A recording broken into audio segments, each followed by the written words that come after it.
Mengapa orang Advent tidak makan udang dan lele? Penjelasan Alkitabiah dan Roh Nubuat. Halo pendengar, pada kesempatan ini kita akan membahas satu pertanyaan yang cukup sering ditanyakan, yaitu mengapa umat Advent tidak makan udang dan lele? Pertanyaan ini tidak hanya menyentuh soal makanan, tetapi juga soal iman, ketaatan, dan prinsip hidup sehat menurut Alkitab serta tulisan Roh Nubuat. Mari kita bahas satu persatu. Pertama, dasar Alkitabiah dari Imamat pasal 11 dalam Imamat pasal 11. Tuhan memberikan aturan tentang binatang mana yang boleh dan mana yang tidak boleh dimakan. Untuk binatang air, aturan ini sangat jelas. Saya kutip, "Inilah yang boleh kamu makan dari segala yang hidup dalam air, yaitu segala yang bersirip dan bersisik. Itulah yang boleh kamu makan. Tetapi segala yang tidak bersirip dan tidak bersisik adalah kekejian bagimu." Imamat 11 ayat 9 sampai ke-12. Nah, udang dan lele termasuk dalam kategori binatang air, tapi kedua hewan ini tidak memenuhi syarat. Udang tidak punya sisik dan sirip, lele punya sirip, tapi tidak bersisik. Karena itu, keduanya dianggap najis dan tidak layak dimakan, menurut Alkitab.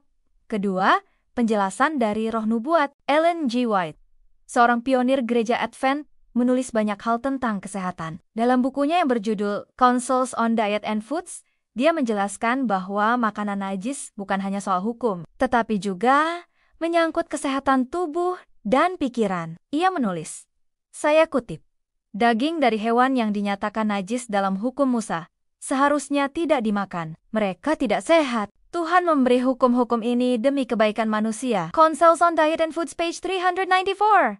Ellen White juga menjelaskan bahwa hewan seperti udang, kerang, dan lele adalah pemakan sampah atau scavengers yang membersihkan kotoran di dasar air. Jelas, makanan seperti itu bukanlah yang terbaik untuk tubuh kita. Ketiga, bukan hanya ritual, tapi prinsip kesehatan. Beberapa orang mungkin berkata, itu kan hukum perjanjian lama.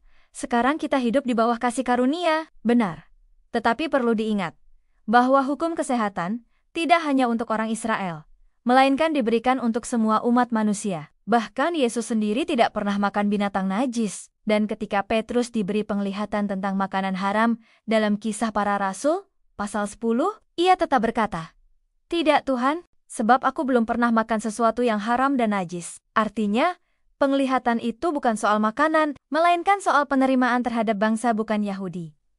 Keempat, tubuh adalah bait Roh Kudus dalam 1 Korintus 6 ayat 19-20 tertulis, "Tidakkah kamu tahu bahwa tubuhmu adalah bait Roh Kudus? Karena itu, muliakanlah Allah dengan tubuhmu." Menghindari makanan najis seperti udang dan lele, bukan karena takut, bukan karena legalisme, tetapi karena kasih kepada Allah dan rasa hormat kepada tubuh yang telah ditebus oleh darah Kristus. Jadi, mengapa orang Advent tidak makan udang dan lele? Jawabannya adalah karena Alkitab menyebutnya najis dan kekejian. Karena Roh Nubuat menasihati agar umat Tuhan menjaga kesehatan, karena tubuh kita adalah bait Roh Kudus. Dan karena umat Advent ingin hidup selaras dengan kehendak Allah, pantangan ini bukan sekadar aturan, tapi bagian dari gaya hidup yang menghormati Tuhan dan menjaga tubuh agar siap menyambut kedatangannya.